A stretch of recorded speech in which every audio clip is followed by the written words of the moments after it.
some great stuff and a special guest as well.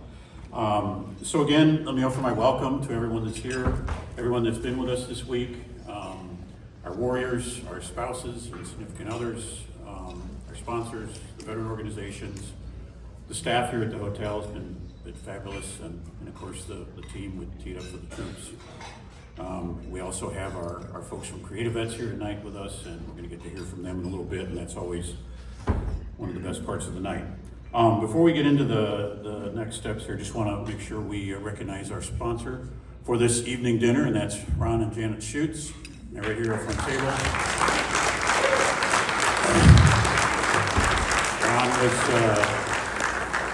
Ron was a JAG officer, and he is a incredibly well-respected attorney in Minnesota, in Minneapolis, and he's also running for Attorney General in Minnesota. And I'll save any comments about that so I don't offend, but we're all hoping with fingers and toes crossed that he's successful. So thank you, Ron, for supporting us.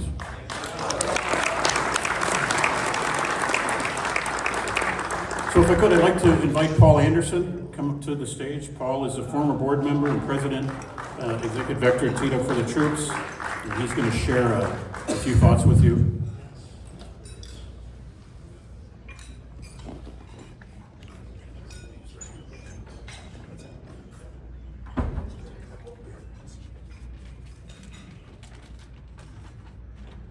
Well, good evening, everybody. Thank you, Brian, for just asking me to share a few thoughts.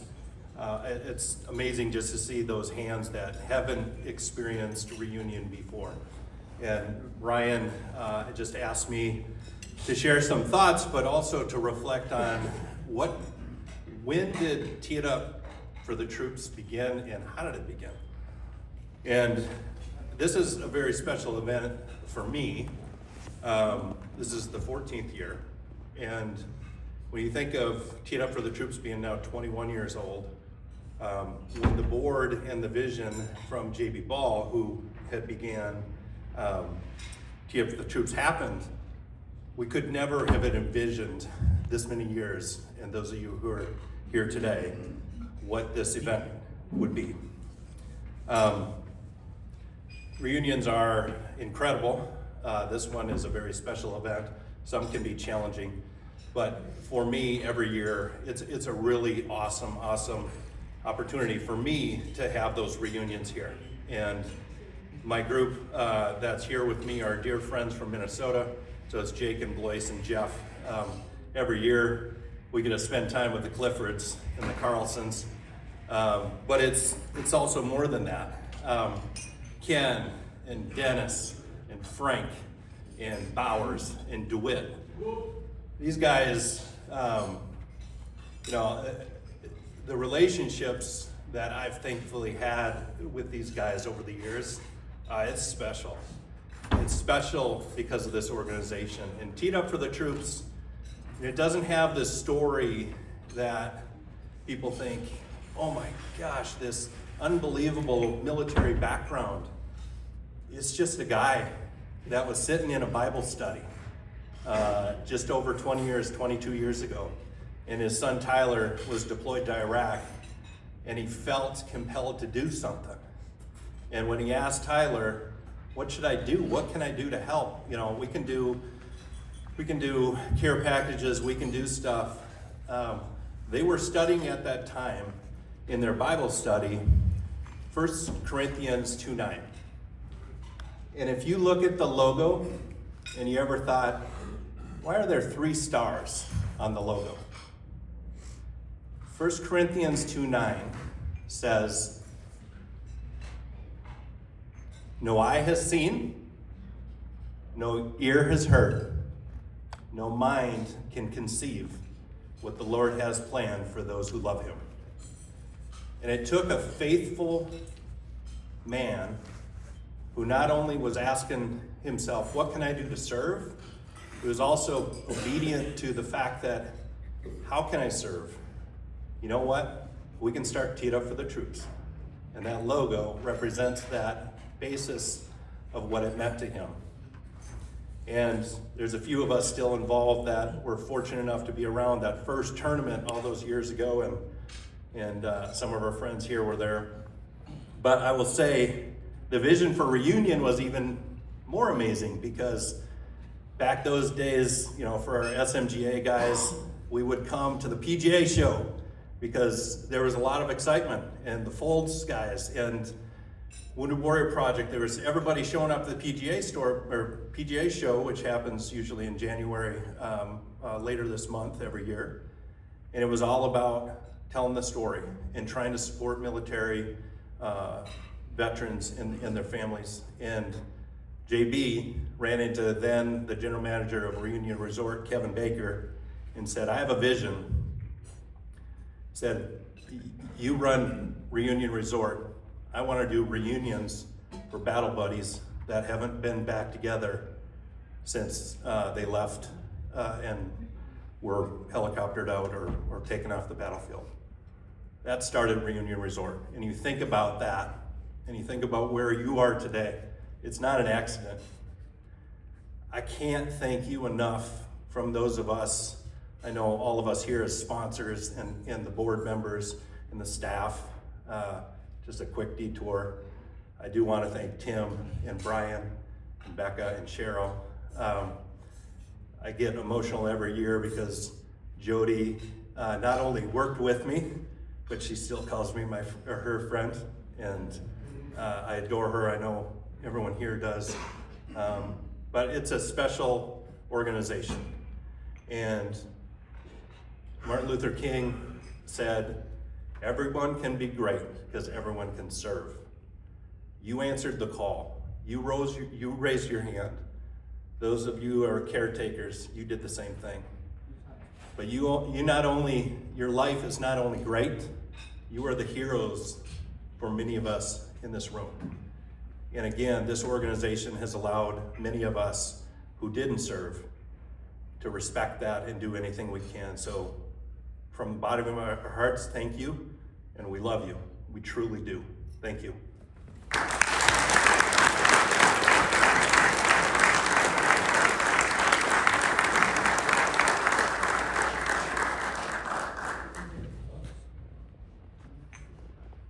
Thank you, Paul.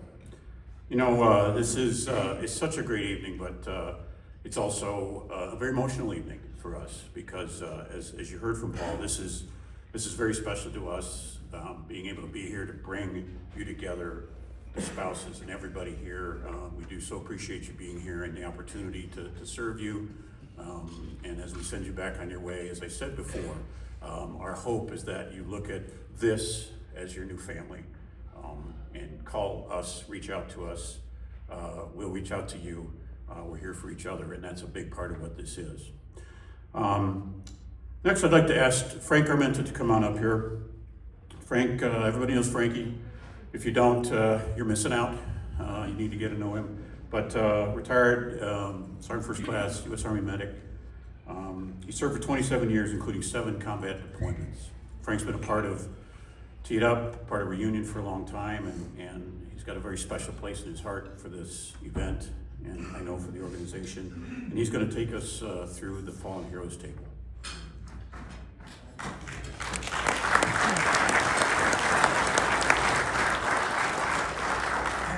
Master Sergeant.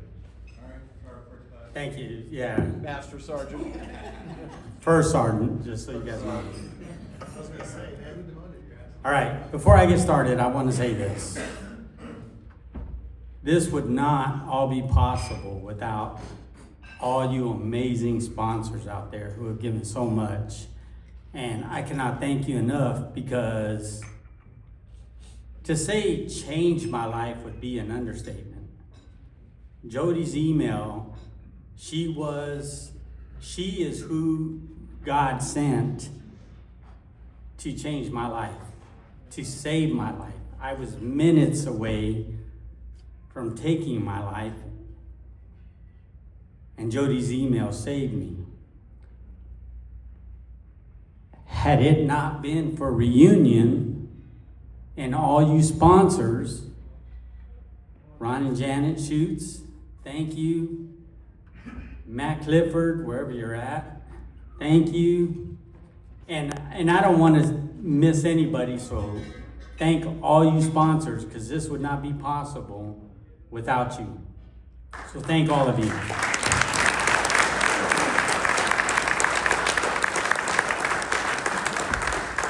All right, I could talk for an hour, but I was asked to come up here and do something special. So, ladies and gentlemen, as you entered this evening, you may have noticed a small table, except for one, that is off on its own. It is reserved to honor our fallen comrades in arms. Webster Dictionary defines hero as a person admired for achievements and noble qualities, and one who shows great courage. I would like to add that heroes face danger straight on and run toward danger, not away from it. This table symbolizes that they are with us here in spirit. We should never forget the brave men and women who answered the call to serve the nation and the cause of freedom in a special way. We are ever mindful that the sweetness of enduring peace has always been tainted by the bitterness of personal sacrifice. We are compelled to never forget that while we enjoy our daily pleasures, there are others who have endured the agonies of pain, deprivation, and death. I would like to explain the meaning of the items on this special table. The table is round to show our everlasting concern for our fallen comrades. The tablecloth is white, symbolizing the purity of their motives when answering the call to duty. The single yellow rose, displayed so prominently in a vase, reminds us of the life of each of our fallen comrades and the loved ones and friends of these comrades who keep the faith. The vase is tied with yellow ribbon, symbol of our continued determination to remember our fallen comrades. The slice of lemon on the plate is to remind us of the bitter fate of those who will never return. A pinch of salt symbolizes the tears endured by the families of those who have sacrificed all. The glass is inverted. They cannot toast with us tonight. The Bible represents the strength gained through the faith to sustain those that were lost. The chair is empty. They are no longer here. Let us remember and never forget their sacrifice. May they and their families ever be watched over and protected. Let us give thanks for the many blessings we have received. Let us give thanks for the security of the United States and for the freedoms we enjoy and experience every day. However, let us also remember that the great price that has been paid for that freedom too many times. We knew them, they lived, they felt, they were as vibrant, as energetic, and as immortal as you and I. They were brave. They fell for peace and for freedom in service of our country and their communities. Many may argue about the futility of death and of war, but one should never forget that they died not in vain, but in honor. Many times down through the years, our country is called, and many men and women sitting amongst us have answered that call. Let us not forget our fallen comrades, but remember them always, for they have earned our respect and admiration with their lives. We knew them, we will remember them, and they will not be forgotten. Ladies and gentlemen, please rise and grab your drinks.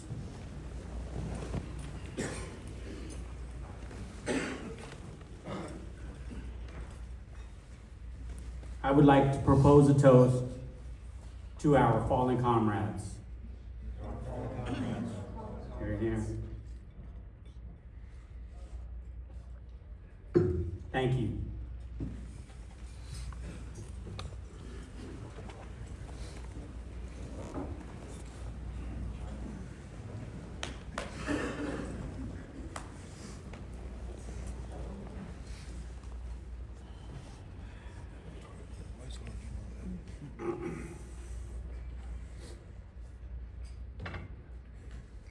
Thank you, Frank.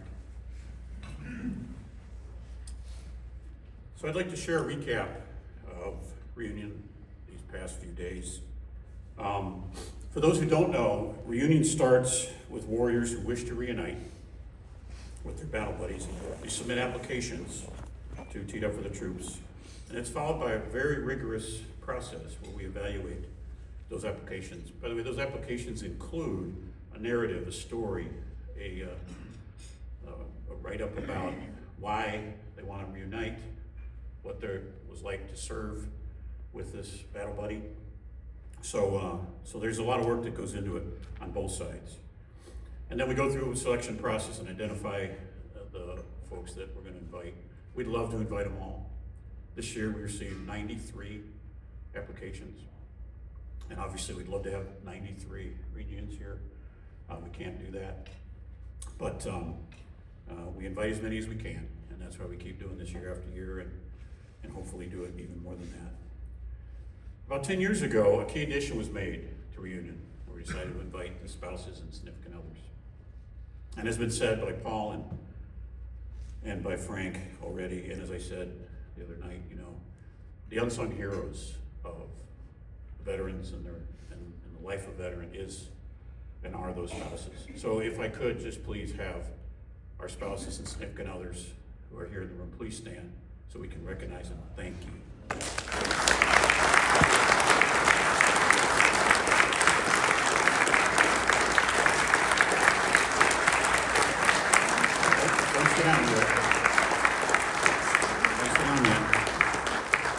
We have some, I see some of you are not standing. So if you are a spouse, significant other, even if you are not with a warrior here, I want you to stand, please. And there's some right down in front here, so up you go.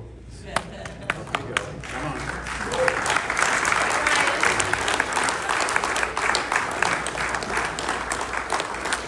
All right, thank you. Thank you. Up. Almost missed one. All right, thank you very much. Please. So this year's reunion, we hosted 26 warriors, 10 spouses and significant others. And during our time this week together, we broke bread. We played some golf. Some received lessons.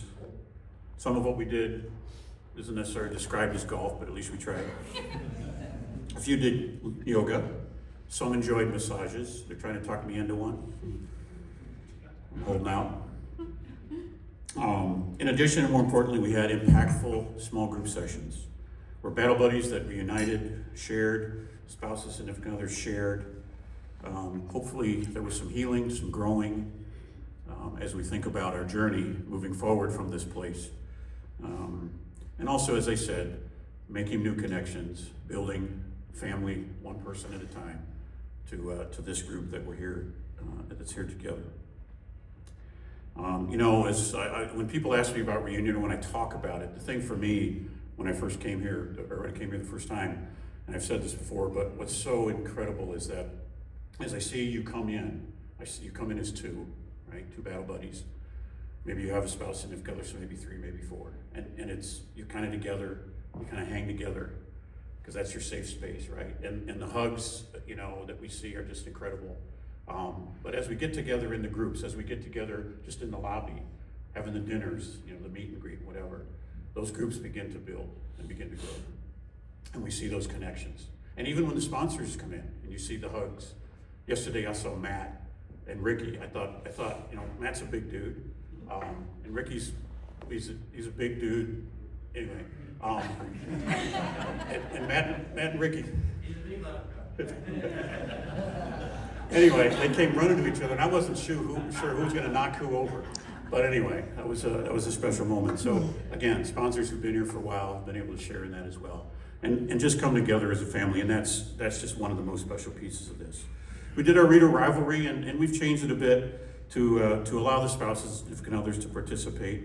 And for those who don't know, it was called the Reader Cup, and it was in honor of Doc Mike Reader, a Vietnam War veteran and a dear friend who teed up for the troops, who lost his battle with brain cancer on October 24th, 2014 at the age of 66. Now, Mike survived traumatic explosion early in his stint in Vietnam, which left him as a double amputee. Recipient of the Bronze Star and Purple Heart, Mike never let his injuries slow him down or back away from a little competition. In his 20 years of playing golf, swinging from his self-designed wheelchair, Mike shot par, made a hole-in-one, and had a golf handicap of less than 10.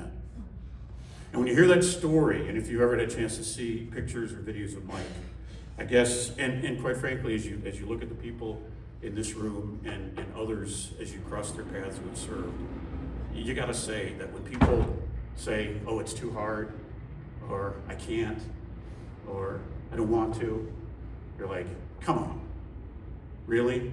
If somebody like that could do something like that, what's your problem? We hope you all enjoyed the rivalry. Thanks for those who came out to share their the cheering section, and amazingly, some of you won like multiple times. I'm not quite sure how that happened, but anyway. Another tradition of reunion is that two of our warrior reunions, so two groups of two, are given the opportunity to write a song with CreatiVets. And if you don't know who CreatiVets is, we're going to ask Seth to come up in a minute and tell you about it. But these just incredible. Just incredible. Now, usually when we ask the Warriors to write a song, the reaction is, kind of what? Write a song? I don't do that. But we are so excited that we had two groups that agreed, and we're going to hear those songs here in just a second. So we're thankful to have CreatiVets here. They're such an incredible partner. They are doing stuff, not just with Teed Up, obviously, all around the country with so many great folks and so many great places. And so I'm going to ask Seth Cole to come up, the Veteran Outreach leader for CreatiVets, and tell a little bit about them before we introduce the song. Seth?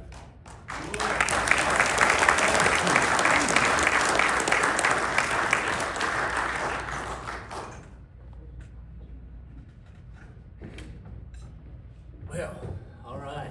How's everybody doing tonight? All right. Such a wonderful event, and it's a great thing to come back here this year. Thanks for inviting me back. I guess I didn't do anything that bad last year, so we're good, huh? But anyhow, CreatiVets is a veteran nonprofit based out of Nashville. We started in 2013 from a brainchild that my buddy Richard Casper had. He came back from war pretty broken, just like most of us.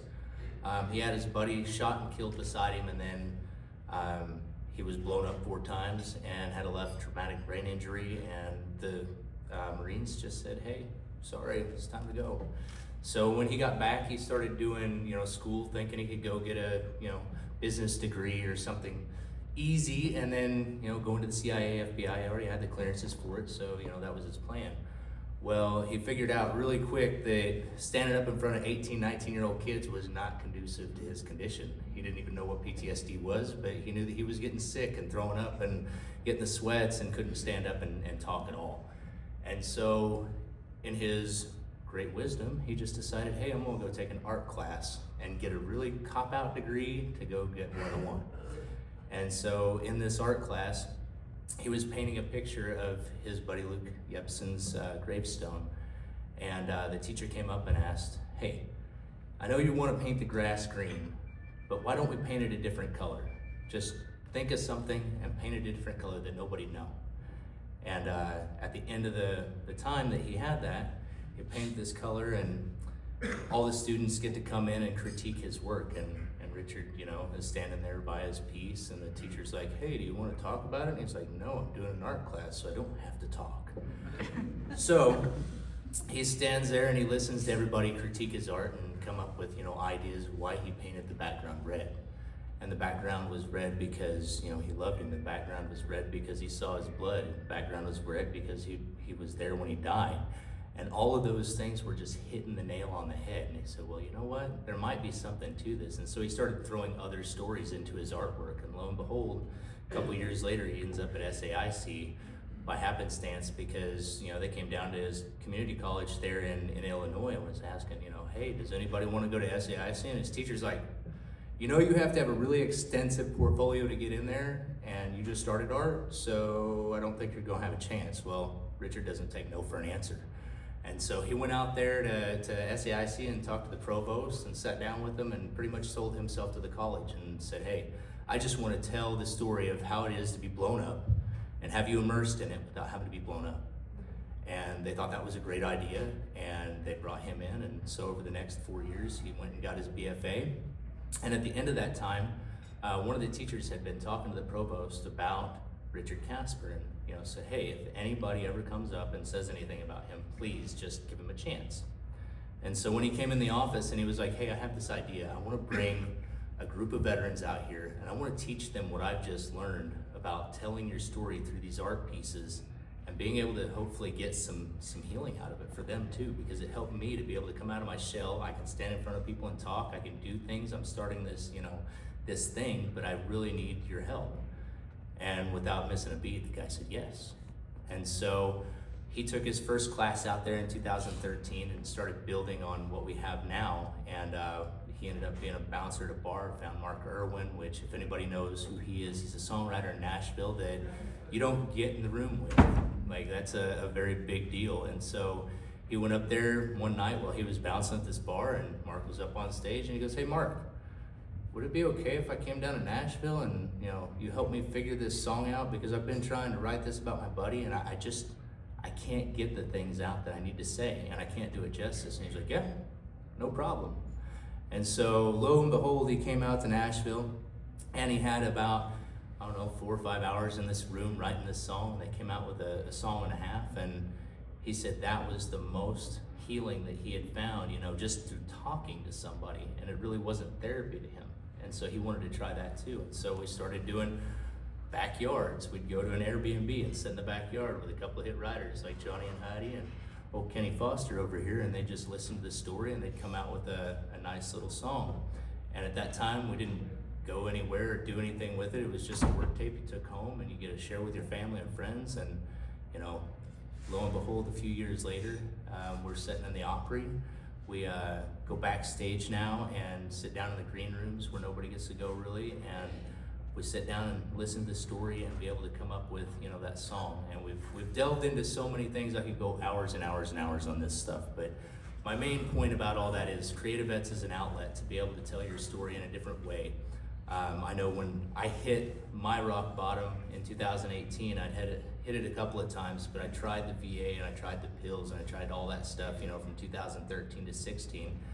And I tripped to the hospital and not being in my right mind after 36 pills and the 37th made the top of the tower.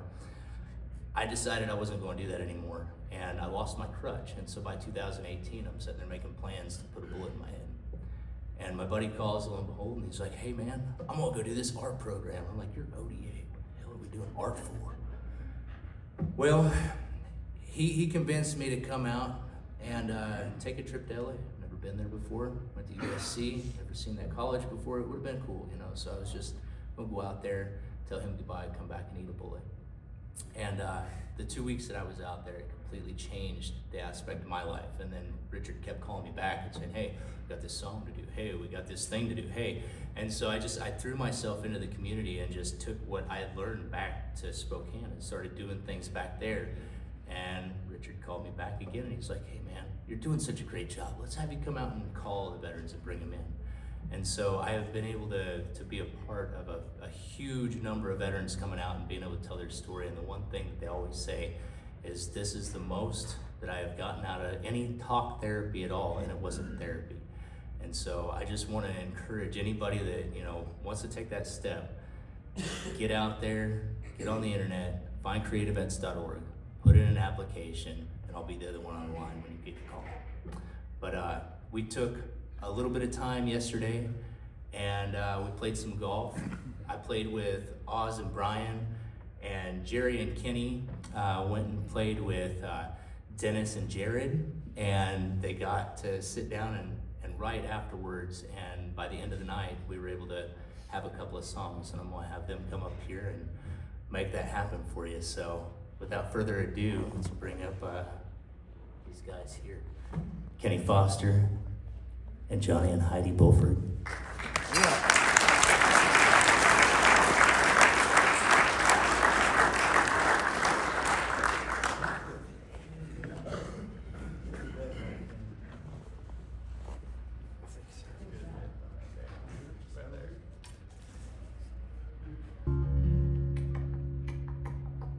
I love being the least cool guy in the room.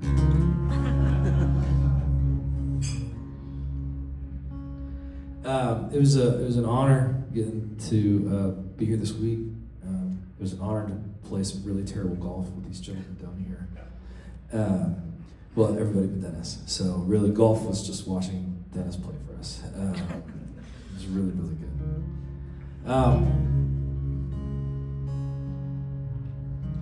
There's a lot of reasons we probably decide that we're going to come here to see our battle buddies, and maybe it's just a getaway, just to get the relief, something like that. But then we end up finding something a little bit heavier, I think, a little bit that makes us maybe lighter. Ooh, that's a good one. I'm going to use that later.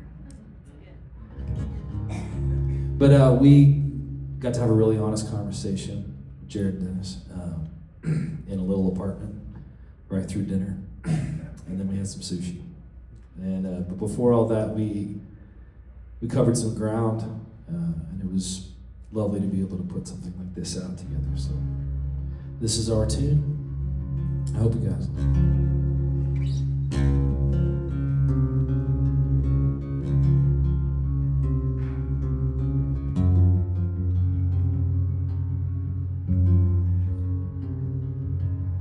Grief is a stone I carry around, and it's never really gonna stop weighing me down.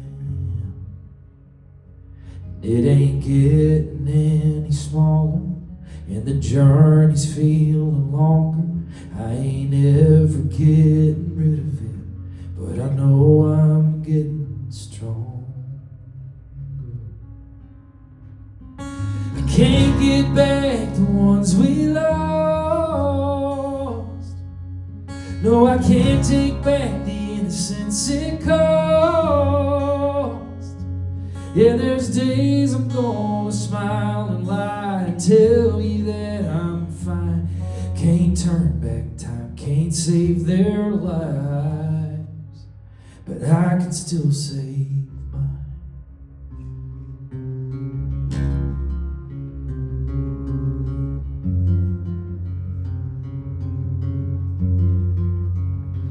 Some things I control, but most I can't. Some days you're Clark, some days you're Superman. I'm taking tops off of my mountains so the valleys ain't so deep. 'Cause steady is the place I'm trying to be. No, I can't get back all the ones we lost. No, I can't get back the innocence it cost.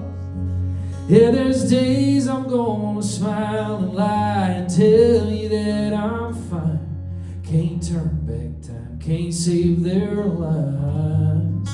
Oh, but I can still save mine.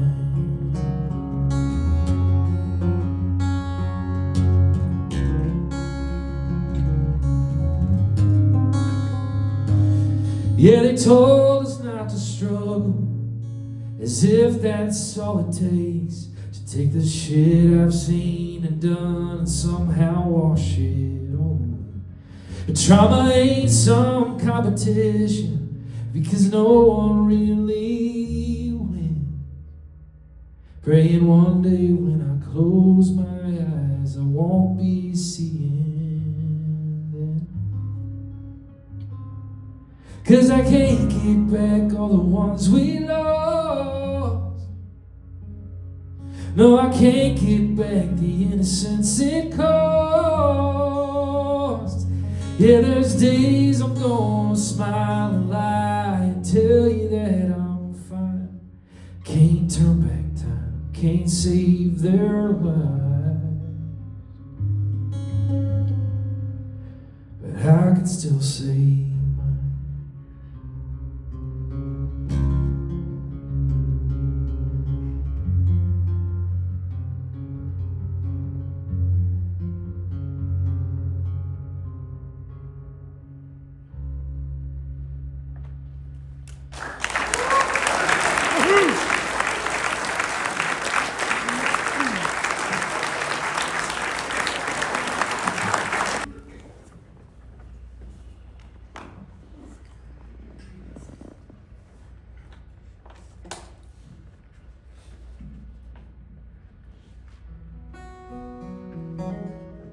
Well, Kenny's never easy to follow.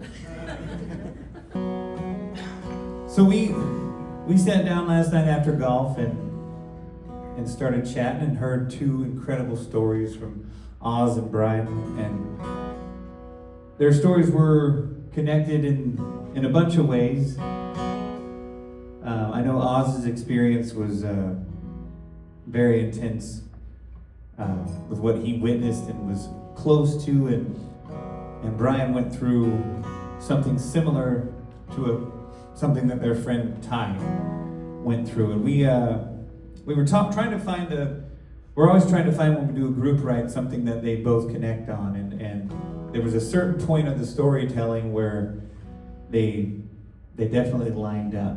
And I thought it was an interesting angle for one of these songs to be about. And because we talk to veterans, and veterans, you'll find out what they did in their careers. And what Oz and Brian kind of agreed on is that one of the hardest things was what they had to show restraint about, what they didn't do.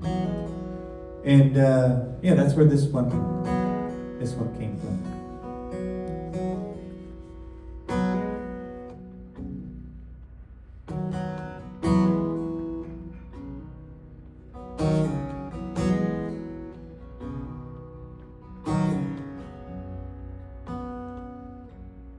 Everybody knows my story. I tell it all the time. It ain't hard to get me going. If you're asking about my life, can't outrun the things I've done that I ain't trying to. And none of them hit harder than the things I didn't do. Oh, the things I didn't do.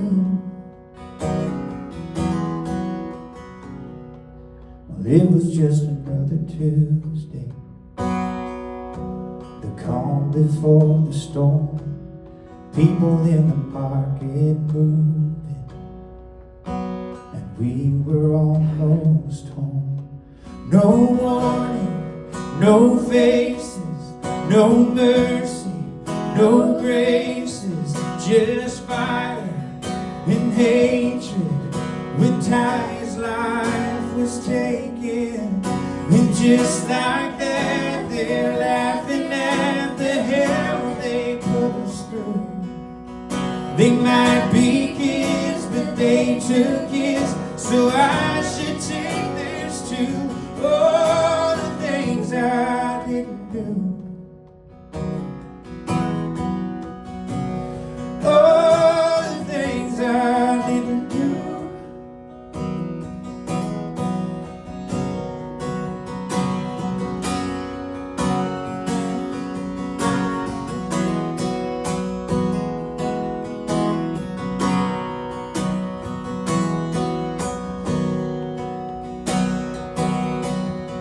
When things got worse, I saw the world in every shade of blue. Was I thinking about trying to end the life I didn't lose? Oh, the things I didn't do. Oh, the things I didn't do. Oh, thank God I didn't do. Oh, the things I didn't do.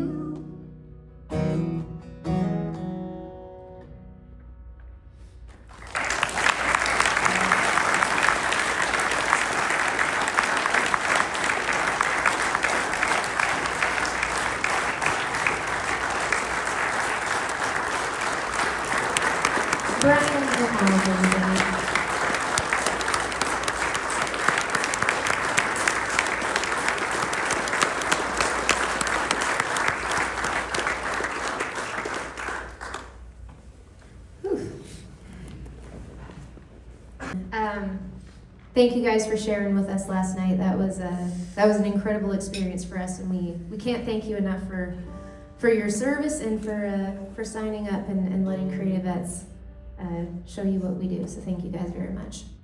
We're going to do one more demonstration of what CreatiVets gets to do. So we owe our good friend David Booth, we owe this one to him. He called us up and said, I have a friend who lives in the villages, and he is 101 years young. He stormed the beaches of Normandy. He was at the Battle of the Bulge. He liberated the concentration camp called Gardelegen. His name is Irving Locker.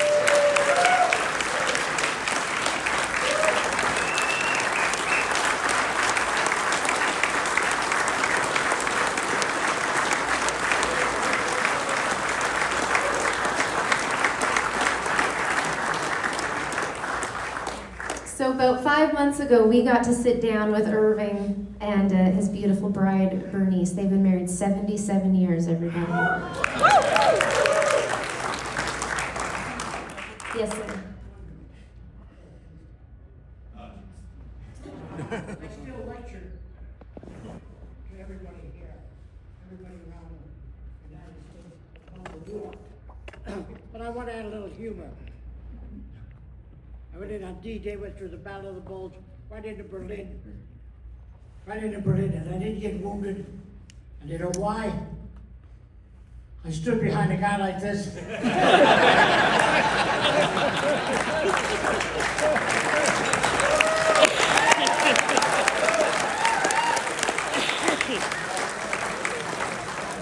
I want a little humor to that point, believe me. And believe me when I tell you, Dickie, your foxhole is asleep at night. I was asleep for an hour and a half before he could get his cushion down. Everybody wanted to be little at that time. It was a wonderful thing. But I thank everybody here for letting me get up and get to meet you. And it's really a delight, and I thank God that I'm here tonight. Thank you.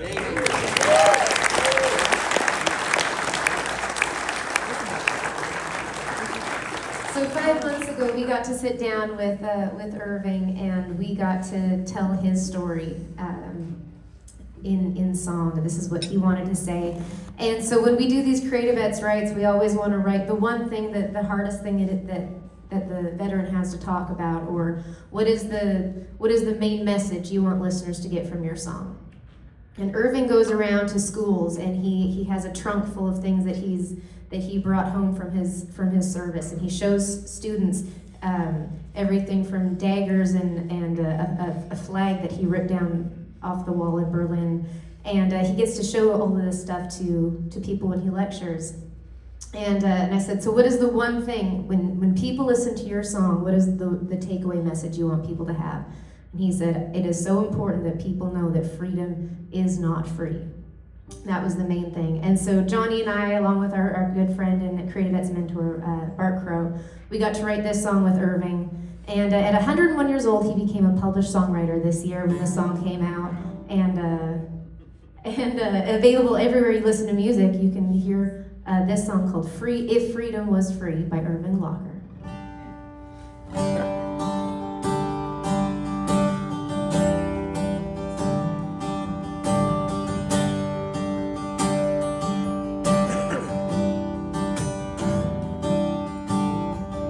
"17, living in the land where freedom reigns.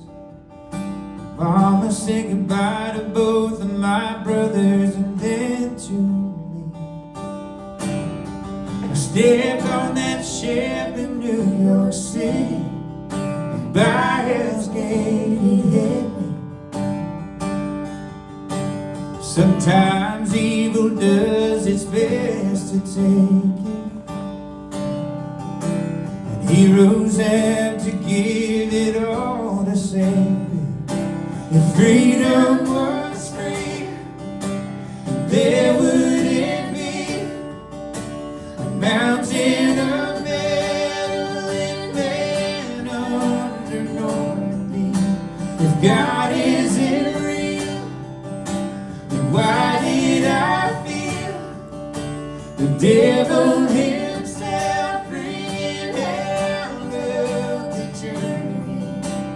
never would have seen red waves in Utah Beach if freedom was free. Landmines got on fire, bodies laying on the ground. Man's inhumanity to man was all around. 1,016 poor innocent souls rising with the smoke. Sometimes evil does its best to take it, and heroes have to give it all to save it. If freedom was free, then there wouldn't be a mountain of metal and man under Normandy. If God isn't real, then why did I feel the devil himself bringing hell up to Germany? I never would have seen red waves in Utah Beach if freedom was free.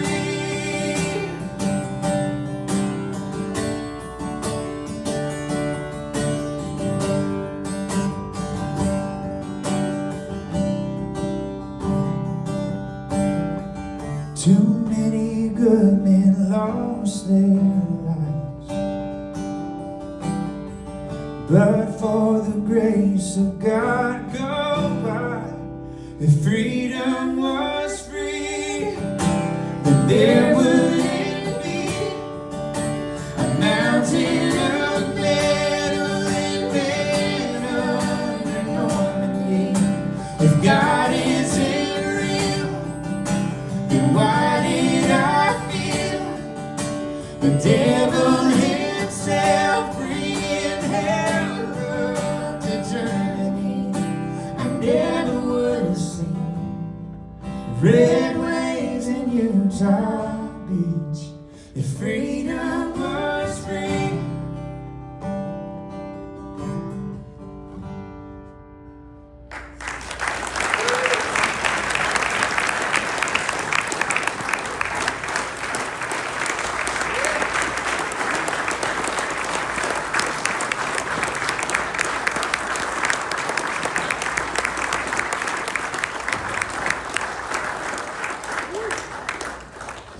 Ladies and gentlemen, please give another big hand to the entire team at CreatiVets for their great work.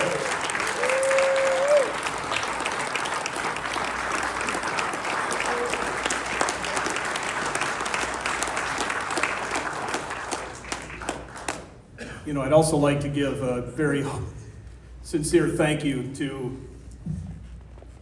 Dennis and Jared, Oz and Brian, and Irving for opening your hearts, for being vulnerable and sharing your thoughts and sharing your memories with the CreatiVets team. I know that probably wasn't easy, but I hope the result was what you hoped for. Thank you very much for doing that.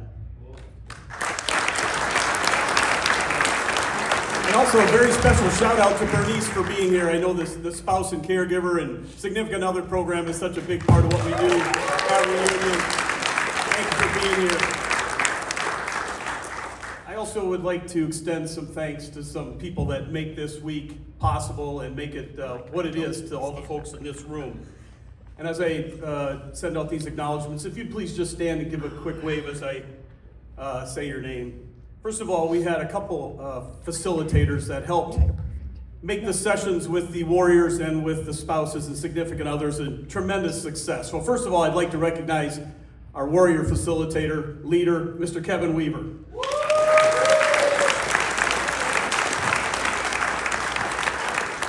And our facilitator for all the spouse and caregiver sessions, Mr. Kevin McDonald.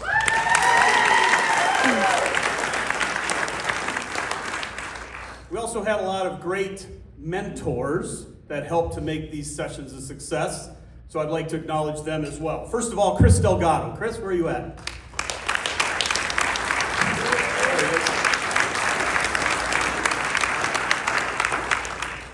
Riker Horn.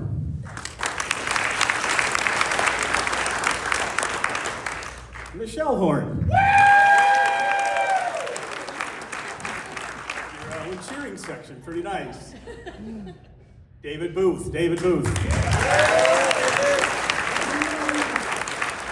Frankie Armenta.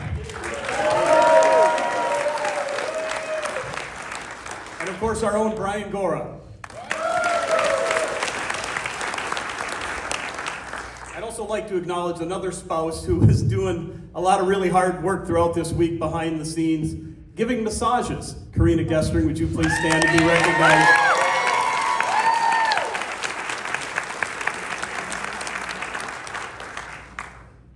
Now on Thursday night, I made mention that this entire event is organized by our team.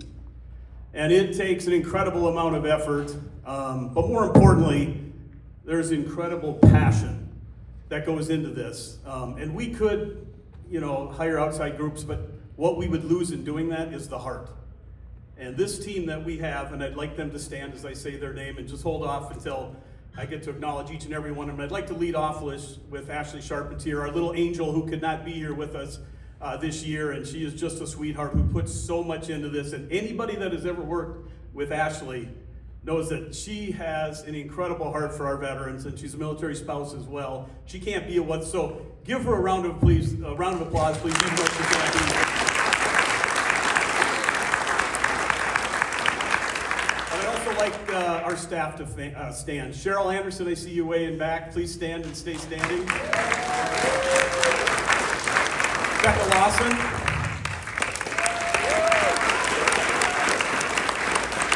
Brian Gora. And Jody Baer.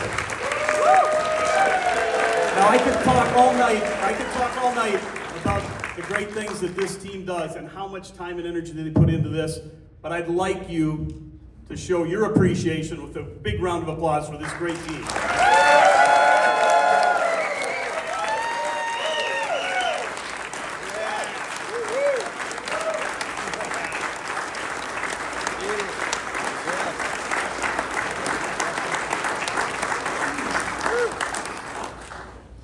Thank you very much. My salute to each and every one of you. Now, one of the other fun traditions that we've developed at Reunion over the years is we try to capture the essence of what this week is all about. We do that through a little video, which is a lot of fun, and we'll send it out after Reunion to each of all of you as well. It captures some of the individual stories from the reunions that were here with us this week, but also tries to grab what this whole week is about. So please sit back and watch a little short video. We were together in the same tent, in the same vehicle, like where we went, we were pretty much side by side the whole time. Last time I saw him until yesterday was 2003. I was checking in yesterday and he came up behind me and looks exactly the same. A little fatter. A little rounder. It's weird, but oddly familiar to be reunited after all these years. It's like nothing's changed. I'm excited to be here at Reunion with Mo because it gives us an opportunity to just be us and chill and truly just relax. So far, the breakout sessions that we've had, I believe, have been eye-opening. I didn't realize how important community actually is. I'm not harnessing all these feelings, on my own, because there are other people out there that are going through the same thing. I think those sessions are great, especially for someone, I've been in, over 28 years now. I'm gonna transition out in a few months. It's nerve-wracking. You never know what to expect on the other side, but seeing that other veterans are here, that we have similarities, there's commonalities, it gives me hope. I think it's good. I think there's, demons and things you got dressed in boxes that you kind of open up and you haven't, and it's more comforting around people who've been in similar situations, and that's a small population. This is a good reminder, give you some tools and kind of remind you things are worth it. When Todd and my squad left to Afghanistan, it was rough for me because, I was their squad leader in Iraq. I knew I was gonna miss the bond, the brotherhood. I'm sorry. I'm super grateful to see him and that he included me in this, and it was like definitely, now I feel like being here, that it's something that I didn't even know I needed. Having lost a few friends, you feel guilty sometimes about being happy. because they're gone. They can't be happy anymore. Your family, like, they're there for you, but they don't have the same bond that you had with some of these guys. Meeting up with some of these other veterans that I never met them until yesterday. I felt like I knew them, and it was like, I can hang out with these guys all day long. Coming to a reunion, like, you think it's gonna be weird just because you don't know what to expect, and you don't know any of these people except the person you came with. But once you get to know them, you realize they're not that much different than you are, and they've had a lot of the same stories, same experiences. There is the term brothers in arms, you know, we all use it and we all know it. Like, across career fields or across branches and service, you're gonna make fun of each other, but here we are more than just brothers in arms, but actually brothers. This type of event allows that camaraderie to truly be reinstilled. It's not about golf. It's about reconnecting with some of your old friends or new friends that you're going to make. There's a struggle, but there's a brotherhood. There's a support system that'll help you work through whatever it is that you need help with or to help others.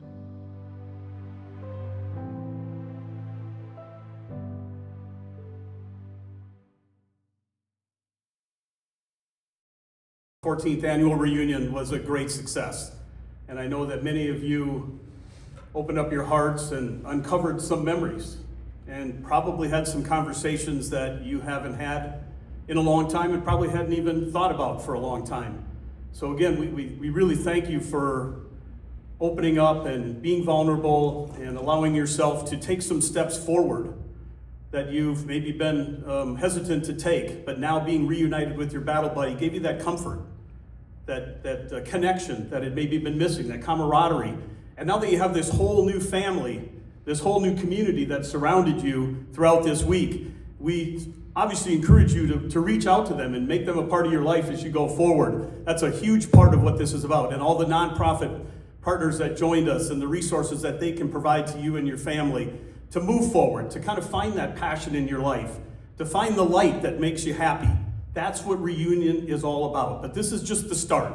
Find your journey, keep moving forward, and we look forward to staying in touch with you. If you have any challenges as you leave reunion and you need people to talk to, you know that you can turn to folks here. There's a lot of people here that you can turn to, and we stand ready to assist you at every step of the way. So please take those steps if needed. I am asked to make an announcement that we ask that all warriors and spouses, caregivers, meet in the back of the room so we can take a group photo. But with that, I'd like to thank all of you for attending us for this reunion week. It was a great time. Travel safe, and we look forward to reuniting with all of you again very soon. Thank you very much.